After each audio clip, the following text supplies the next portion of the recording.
So yeah, hi, I'm Adam. I have been in the games industry now about 12 years, working as a gameplay animator. Um, I've worked at studios like Riot Games, working on League of Legends. Worked at Moon Studios, Sony, Guerrilla Games, and a bunch of others. Just lots of very gameplay heavy studios, I guess. I have done bits here and there in cinematics, but primarily I'd say 90% has been gameplay. Uh, so yeah, just lots of walk cycles, run cycles, attacks, etc. I guess the reason why I'm a part of this is because I recently did a set of what I called pose cycles at the time, that I think this Anim challenge was based on. Um, you might have seen them online a few months ago. They got shared quite a lot on social media, but they were basically just a bunch of quick walk cycles based on dynamic poses. Um, and some of them turned out kind of weird. So they weren't meant to be silly originally, but I think, it just kind of went that way. So that's why I was kind of part of this challenge and I got asked to be involved. But yeah, I just want to say congrats to the winner, Santiago Zorrilla. It's an awesome entry. It's just really creative on so many different levels and just really well done. This one definitely stood out as one that kind of nailed a lot of different aspects of I think what I would think about when thinking of a silly walk cycle and kind of the things that it should have in it. Um, it's just a really fun one, and I think you can kind of tell that you had a lot of fun working on it. I think you can always tell when someone's worked on something and they've just like really enjoyed it. Um, it just kind of comes across in the work. Uh, it shows off some really just great personality and expressions as well. Like so many expressions in it, for each of the characters, and just a lot of creative ideas in general. There are so many little details that I didn't even see the first few times I watched it, and then as I was going through it, I kind of saw all these little things that you'd added. So yeah, it's just really creative.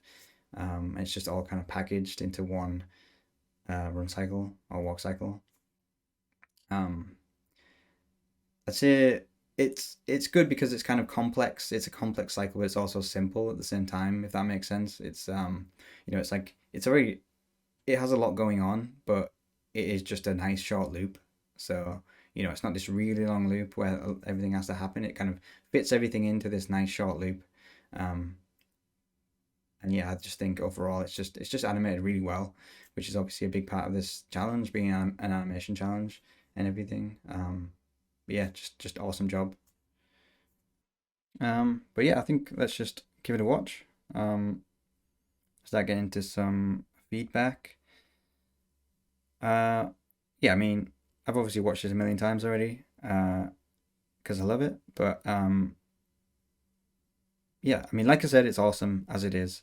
I think even if you don't do any of the feedback that I give today, I think it will still be awesome. So, you know, I just think I'll try to come up with some things that I would think about when animating something like this. And maybe it'll just give you some ideas, to either go back to or, for your next cycle or, but yeah, hopefully some of it helps, in some way. So let's go.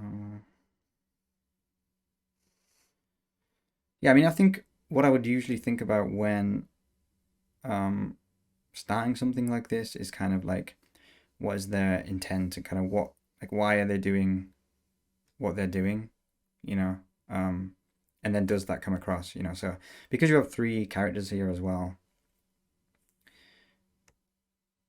you have a lot of room there to play with different personalities and things like that.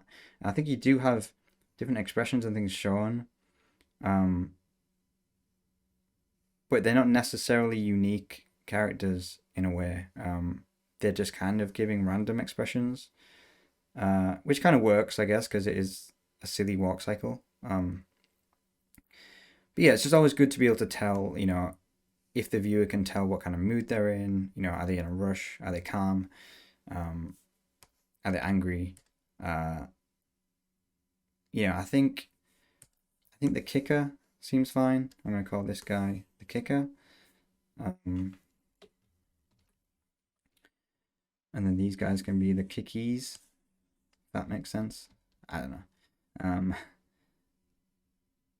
But yeah, I think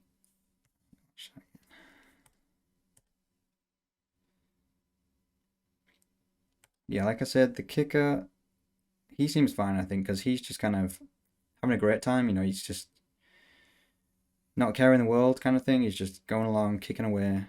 And that kind of comes across, you know, he doesn't necessarily need any unique expressions, but you can just tell he's having a great time. He's always smiling. He's kind of like looking up at the sky. And that comes across in his kind of expressions. I think the other two are slightly inconsistent. Let's see if I can. So yeah, right. So here, oh, I've drawn something there. So this one here, he's smiling right now, right? And he looks like he's kind of enjoying it. And then he gets kicked. He's still enjoying it. But then now he looks kind of confused and sad. And now he's enjoying it again. And he's not the worst offender, I think, for that. I think the other one is a little more confusing. Because he's kind of like, again, he's smiling here, you know. He looks like he's kind of enjoying it in this expression. Then he gets hit and he's like, now he's in pain. He's not enjoying it so much anymore. And then on the next one, he looks kind of scared. You know, I think he's got his tongue stuck here or something. But yeah, it's just that little inconsistency, I guess, in terms of their expressions, where I think he could have leaned into them as unique characters. You know, like this one could have been always smiling, having a great time. And then the other one could have, you know, been the annoyed one. So you would have had that contrast, you know, between the two characters. So you've got the kicker who's just having a great time. You've got one of these who are kind of, one of them can be enjoying it, you know, he's having a great time as well.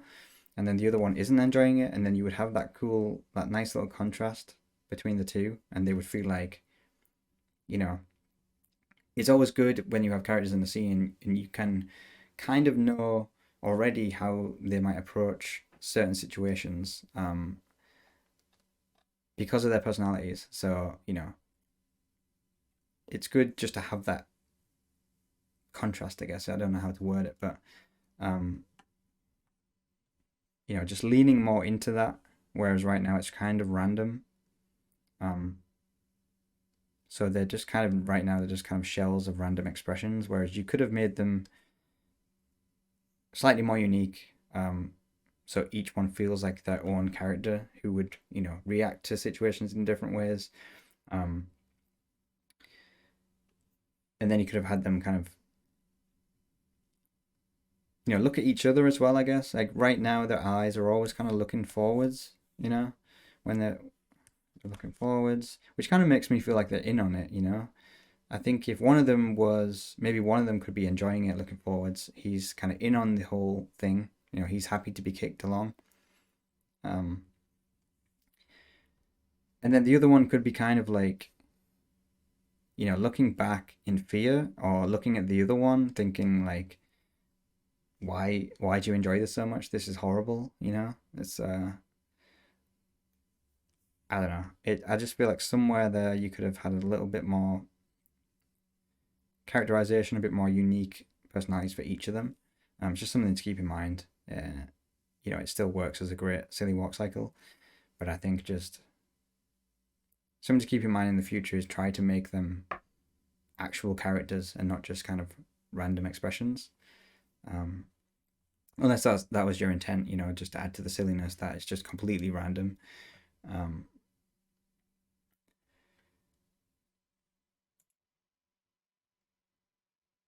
What else we got?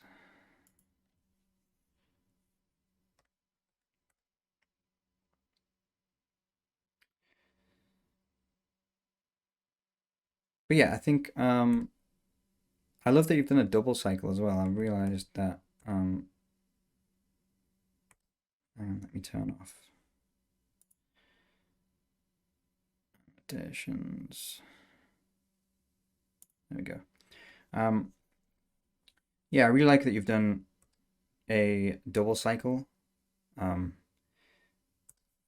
But, well, I kind of thought you had done a double cycle, and you kind of have with the expressions, right? Like the expression changes twice within the cycle.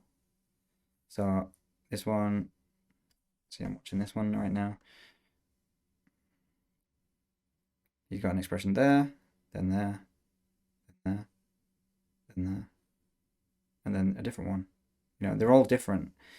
Even though the bodies stay exactly the same, you know, like you have this with this arm, and then you have it again here. It's the same one.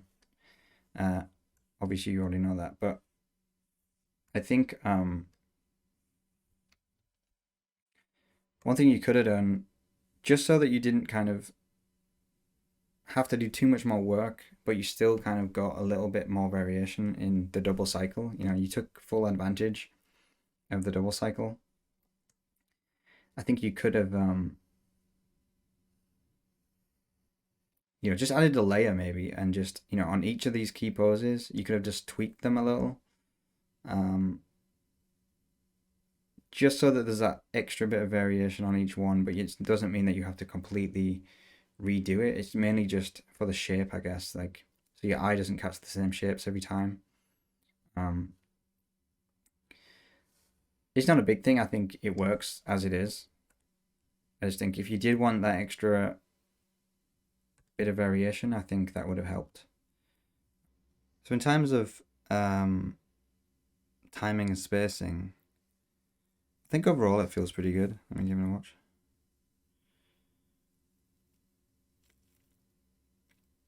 Yeah, I think the only thing I would say is it feels kind of linear, a little. It's kind of maybe not as exaggerated or as kind of interesting as it could be. It just kind of, it's kind of like 1 2 1 2. You see it as 1 2 1 2 1 2. So maybe you could have added a bit more texture, I think is the word. I don't know, but I think just varying it a little bit more like that. Like, I think another thing that plays into that is one of them falls and the other one gets hit on the same frame. So instead of kind of like slightly delaying one, or, you know, having kind of like a 2-frame offset or something on those, it's kind of like on the same frame. So it does kind of have this kind of mechanical feeling. It's like 1 2 1 2. If you just kind of delayed one of them a little, maybe you would have had a bit more contrast there. Like one would have been lifting already, and then the other one would hit, and you would have had this more kind of more interesting offset.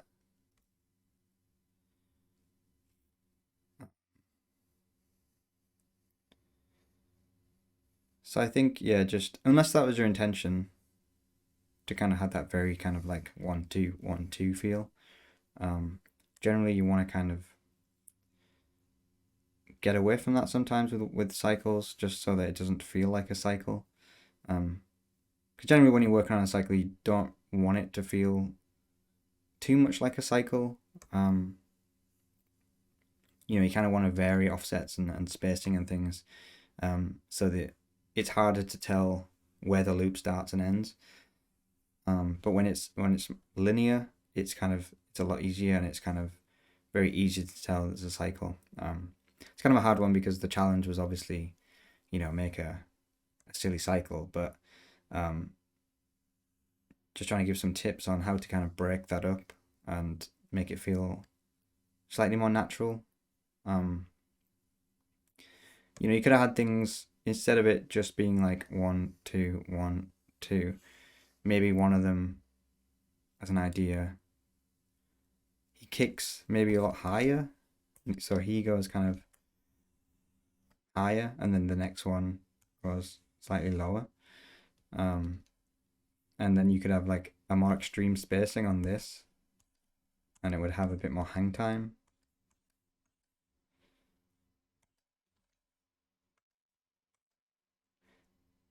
um, or something like that. Let me see the spacing. So if I just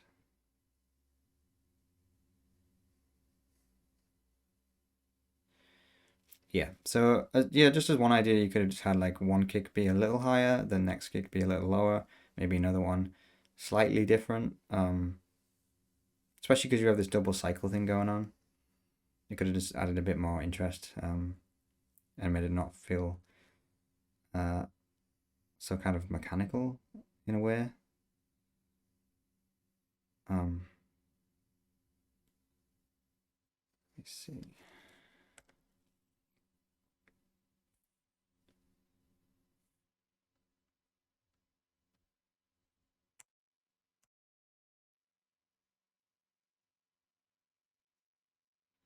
I'll draw this a sec. Get rid of these.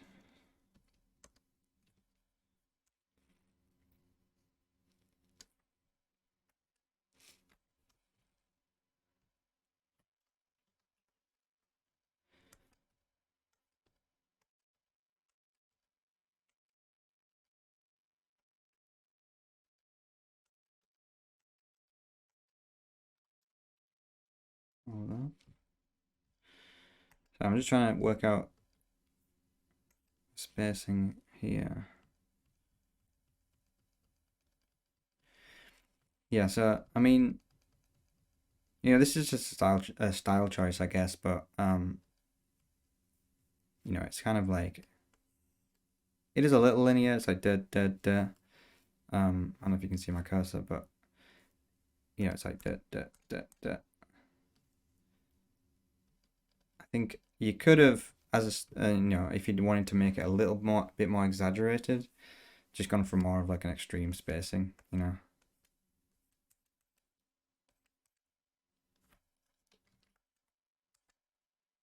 like that maybe. Sorry, on this guy, on the kicker.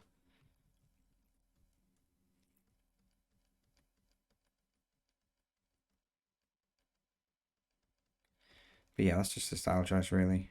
I'm just trying to work out ways where some things I kind of have kind of a linear spacing, some don't, so you have this kind of contrast. I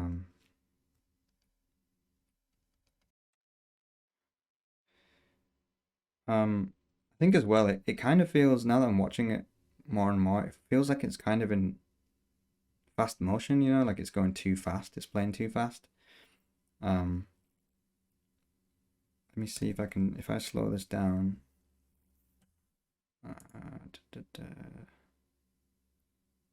Where's the slow? Okay. Just decrease it a little. So that's 0.75. That's 0.67. I mean, even that you could still see that as being okay in terms of speed. I think if you just tweak the spacing a little, the actual speed of it would be okay, I think. Because then when you go back to 1, it feels very fast. And one of the problems with it being so fast is that there's so much going on in it. There's so much detail, which is awesome. I love all the little details you've added. Like, what's happened here? There we go. Yeah, like I noticed, obviously, like the eyes come out. That's great. You have this guy's tongue coming out. It's fun. I also noticed this little, whatever that is. It's like a mini version of them that sticks out of his ear hole, I guess that is.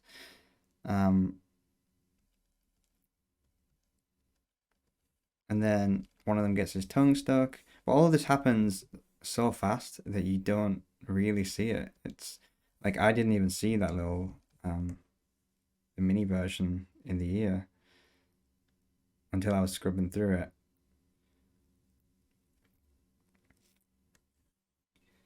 What else is there? I think there's more, right?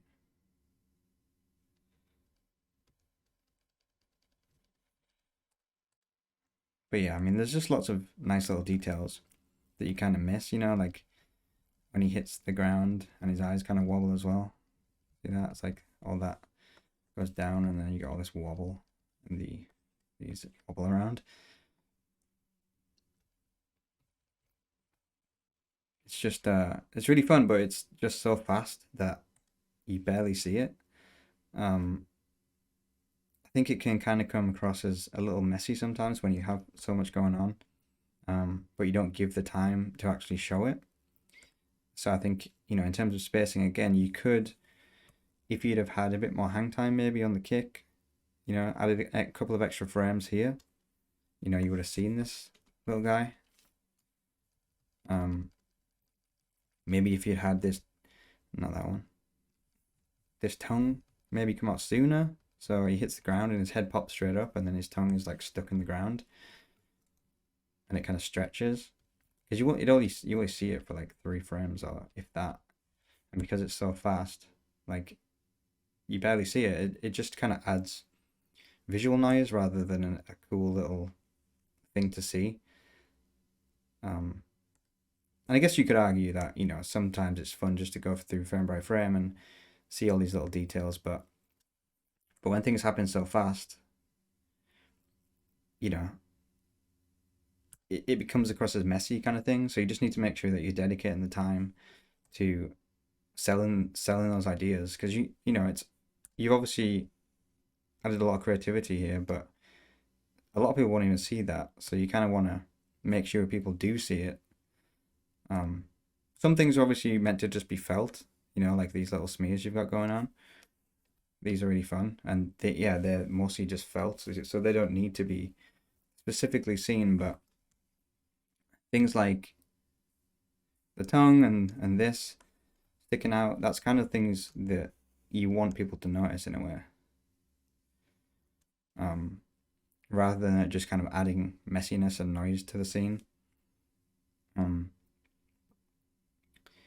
Yeah, so it's just about, this is a big thing in games where it's just about things being readable, when you can put as many ideas into a cycle or an attack or something as possible, but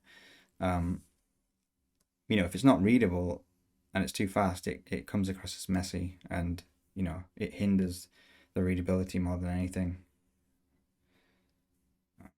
And some things, you just have to cut out. If there's too much going on, like I would probably cut out the tongue thing unless you give it more time.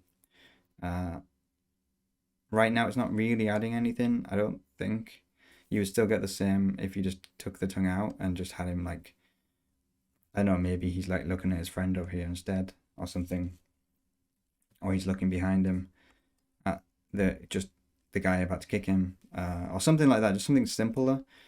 So you still get that, you still get something, but it's more readable. Or like I said, I just started earlier. So yeah, it's just about giving the time basically to the ideas, and kind of spending more frames on those kind of key areas that you want people to see. And again, that goes into the kind of linear feel of it. If you'd have had a bit more hang time, maybe a bit faster kick into, and then added 2 or 3 frames extra in the hang time, you would have been able to see this stuff.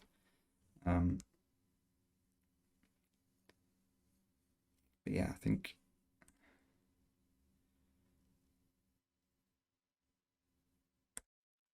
if I slow that down, right? So maybe if the kick is at, speed 1, like it is, but then the actual, imagine the actual hang time part is 0.75. So, you have more time to read those kind of, those aerial moments and the kind of, you would hold this pose for slightly longer. I think as well, in terms of spacing, there's something about this one where it kind of feels like he's getting sucked to the ground. I think you've gone for the C shape because he's falling faster, but the faster fall seems to come out of nowhere. Like if you see this, it's like da. So they're all quite kind of linear, right? They're all close to each other, and then all of a sudden he's here. So between there and there, over one frame, it's such a big jump that it kind of feels unnatural in a way. You know, like it feels like he is being like thrust down for some reason unnaturally. And that kind of happens as well with the eyes, I think. Like these eyes, the way this stretches here, it feels like it's kind of being kind of sucked back to his body. Like I don't feel like there's a need for that stretch there. Because again, it's kind of like that. They're not too far apart. And then all of a sudden it's kind of stretching. Whereas I don't feel like it should stretch there. I feel like, yeah, it could be falling, starting to fall faster. Maybe a little one, you know? But again, it just kind of feels like it's being stretched back to his body unnaturally rather than falling. I would even delay this a little, like offset the eye so that it doesn't kind of land at the same time, because it's kind of already in position again as he lands on this frame. I would maybe delay it by like 1 or 2 frames so that it kind of hangs a bit longer or something. And I think as well, when you have things like this where, where's it gone? You know, you have things that are different weights, you know, so the body would probably be heavier than the eyes. Generally, it's a good opportunity to kind of play with spacing there as well, so that maybe one of them falls faster, one of them falls more suddenly. You know, like the body would fall kind of pick up speed and fall pretty fast, you know. Whereas the eyes might kind of not fall as fast because they're not as heavy. It's just a good opportunity there to play with spacing again, because right now, let me get rid of that. It kind of feels like there's a pole between them.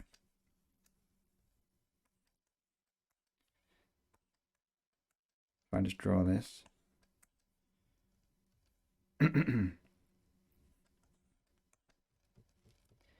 you see this? It's kind of like, it's like it's still attached.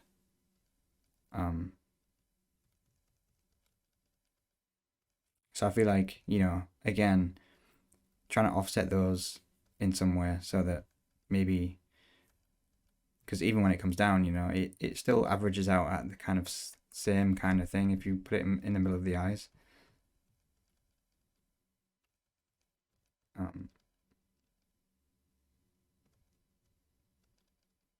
As if there's some kind of parent there holding them together.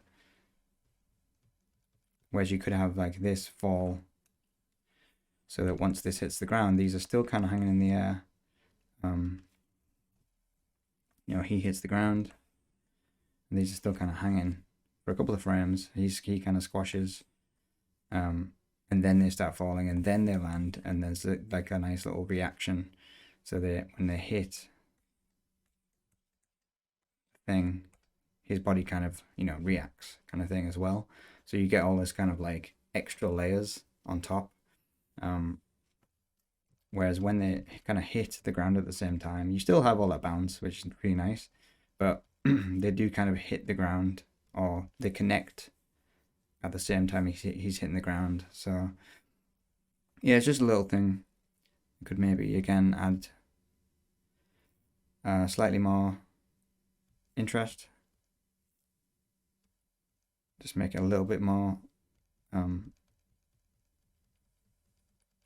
just not feel like they're connected still, you know, like they are separate objects.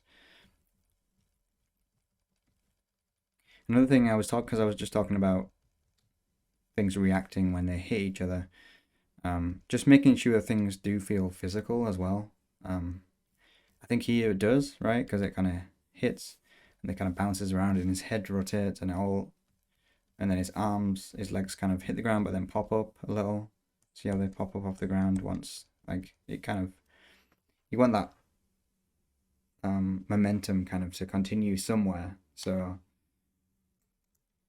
you know, once the momentum hits the ground, it's got to go somewhere. So, you know, it kind of pushes up through the legs and the arms and the eyes. And that's really nice. So just making sure things feel physical like that. One thing I noticed here is this leg, right? Like there's a gap here. So he's not actually kicking him yet. But he's being lifted. So, you know, his leg, looking over here, his leg kind of comes across. And then he starts being pushed up, but the leg's still not touching the body. So yeah, just make sure you have that stuff correct, so it feels physical. You know, it feels like it's actually reacting to his leg. I think it's fine on the other ones, but I mean, see here, it looks like he does lift him with the leg. See, he's kind of, you know, his leg's bending, it's pushing up on him, which is nice. And then he kind of flicks his foot up, which is good. It's really nice. But yeah, just this one I noticed. He starts lifting before the leg hits. I think as well, in terms of visual noise, a lot of little things can kind of add up to make things feel a little messy. So I would just look out for things like this leg. You see how it kind of goes from here to here over one frame, and then it's gone pretty much because it kind of blends into this leg. So it goes dirt, dirt. It's just quite a big motion over 2 frames, basically, 1, 2. And if you watch it, you do kind of see it flicker. And when you have a lot of that stuff going on, you don't really have a lot of that, but I would just, you know, it's just one of those things to keep an eye out for. I would kind of try to smooth that out a bit, maybe. So, you know, you have this leg here, then it kind of like goes out, or it's already on its way out kind of thing and ready for the kick. And then I would even, you know, instead of it kind of blending in to this leg here, I would drag it a little, you know, so it kind of has this drag to it, and then you have this kick, you know.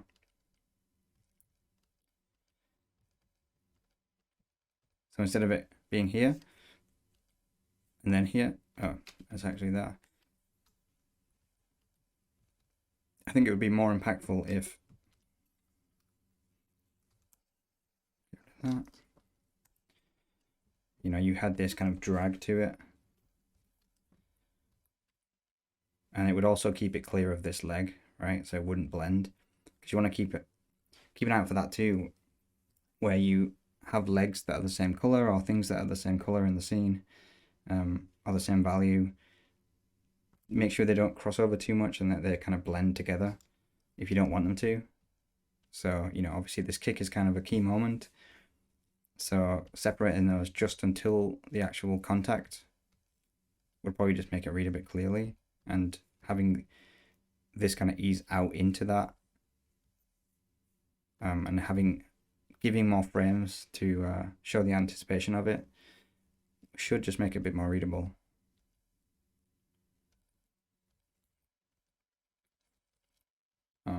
Another thing as well, like when I was talking about the small things to look out for, is like negative space like this.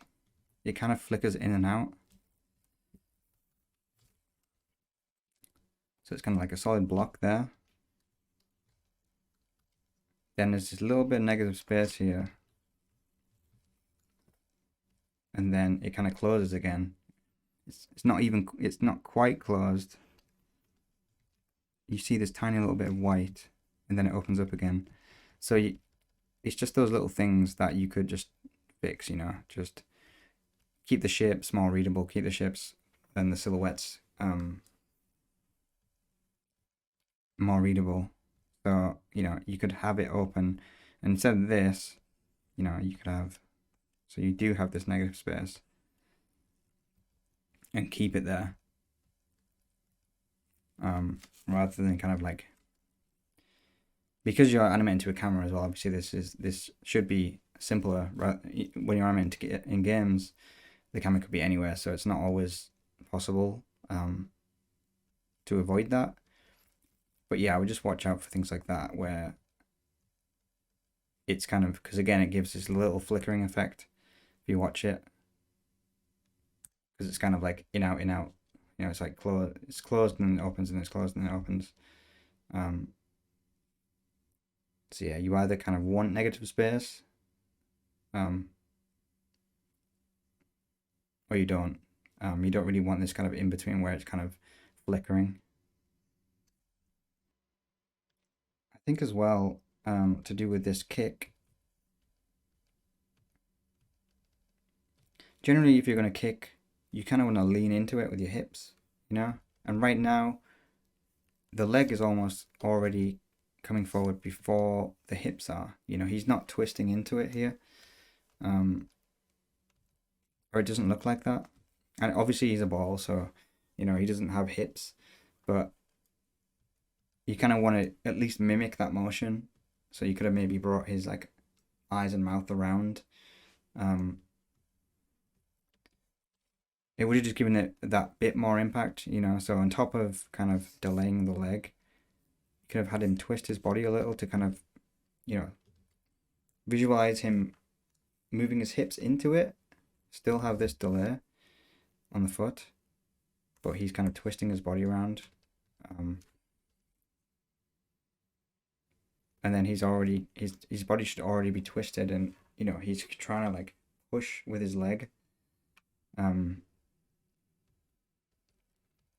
Because right now his leg kind of moves with his body at the same time, if not, you know, too soon, because his leg's already here, but his body's still kind of back here.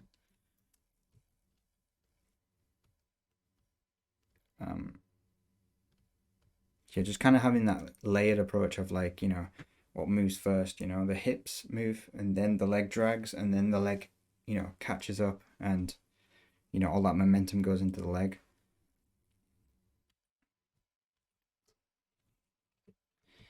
So, you know, have it drag, and boom.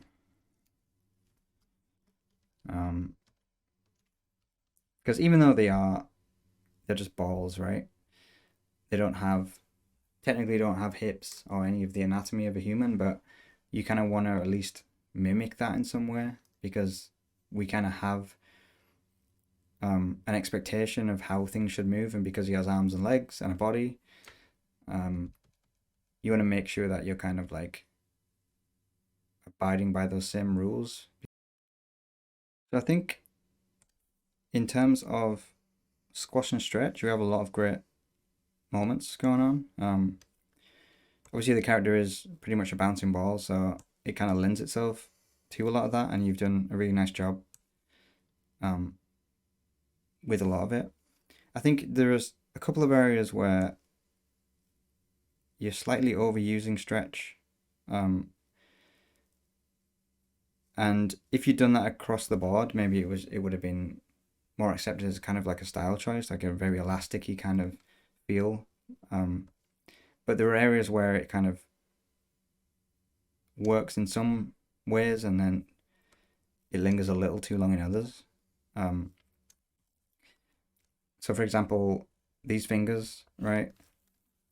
They already start stretching like way back here, but it doesn't really warrant it, because it doesn't really move, you know, like going from here to here, it's a very small motion, but the fingers are like doubling in size. This one makes sense because he's, you know, coming down to the ground pretty fast, but I think here, you know, you'd probably want to keep the form a little more, you know, and keep it as a hand shape, and then only utilize the kind of stretch frame when you have that large motion. Because yeah, I mean, I've done this before and I've seen it a lot in reels where people kind of add stretch to in too many places or places it doesn't really need to be. I used to do it all the time to kind of because I thought it made things feel stylized, where I'd like really stretch something, and it would linger too long, like it would be stretched like that for like 3 or 4 frames. But I think you should only warrant that if something is moving very, very quickly. You know, like one good example in here is this one here, I think. Because it's not overly stretched, but you do have this kind of like bend and a nice arc, and the fingers feel like a little bit stretched. And it goes from here to here. So it's a much bigger motion. So it makes sense that, you know, you would have this kind of like a drag on the fingers, and then it kind of pops into this nice hand pose. So yeah, you have that kind of thing. So it feels pretty good. Whereas, like I said, on this one, it kind of, you know, doesn't really move very far, but the fingers continue to grow, kind of thing. They continue to stretch. So I think another thing to look out for, in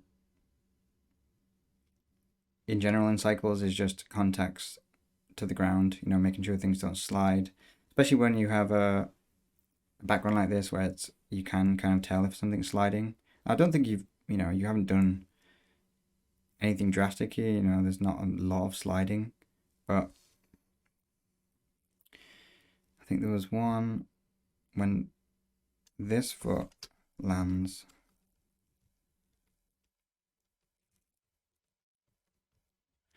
You can kind of see it sliding because if you watch this little shadow here, this rock, it's kind of this distance away from the foot right now. Now it's only this distance away, and then the foot's kind of touching it, as if the foot is kind of sliding forwards.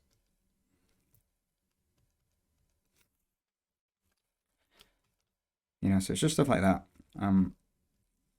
Very small, obviously, but sometimes you kind of pick it up, even if you don't frame by frame through it. You kind of feel a little bit of sliding going on. So it's just good to kind of watch for that stuff. Another one about contacts is, you know, the feet here, they kind of go through the ground. You know, his foot is pretty much in the ground there. So just, again, just a little small thing to watch out for with this stuff. Things feel so much more physical if that doesn't happen. Because you do kind of think, it's just a small thing. It goes, you know, through the ground by, you know, a centimeter. Like, what does that matter? But you do kind of just pick it up when you're watching it, that something feels off or something doesn't feel quite physical, like it's not reacting to the world. So yeah, just a little thing to look out for. I'd just go through and just, like I said, overall it's great. It doesn't happen a lot. I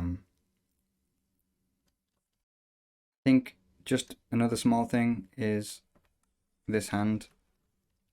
You know, it kind of slides into position, and it kind of snakes around, you know.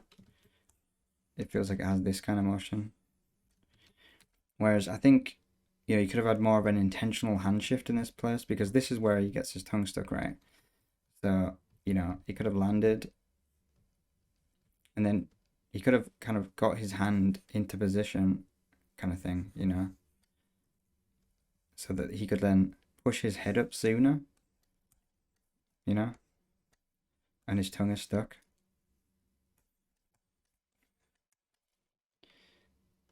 And that would have given a bit more extra time as well, to show the tongue getting stuck. You know, because he could have, like, you know, put his hands in the ground and then pushed himself up and his tongue was stuck in the ground. Again, so the point there, I guess, was that instead of just blending into position, instead of kind of landing and then just kind of blending to where it needs to be, having more of an intentional shift, intentionally moving his hand to prepare for him lifting his head up.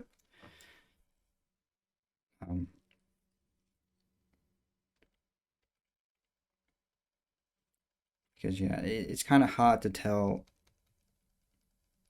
if the tongue is actually intentional or if he's actually, if it is getting stuck or if he's actually trying to use his tongue to kind of pull himself. Or it's hard because, again, with the sliding thing, if his tongue got stuck, it would stay in this position, but it kind of comes forwards. If you see this little groove here in the floor, when it comes out, it's pretty far away from that. So he's actually like pushing his tongue out, and then it's, I think, yeah, and then it's through the ground here. You can kind of just see it there. So yeah, any kind of contacts like that with the feet or the hands or the tongue, just make sure they're actually contacting and it actually feels physical. But yeah, I think that's about everything. Again, I just want to say awesome job. All the notes I'm giving are kind of mostly just nitpicking, just trying to mention things that I think about when working on cycles and whatnot in games. And I've just kind of been picking at a lot of small things out of yours as examples because it was pretty solid overall. So yeah, there wasn't really anything huge to pick at, but hopefully some of it helped in some way. I really hope people continue to make these. I think cycles are just really fun in general and just useful to practice. Especially if you're thinking about going into games, it's what we do like all day long. So yeah, thanks to everyone that joined this challenge, and congrats again to Santiago. Awesome job.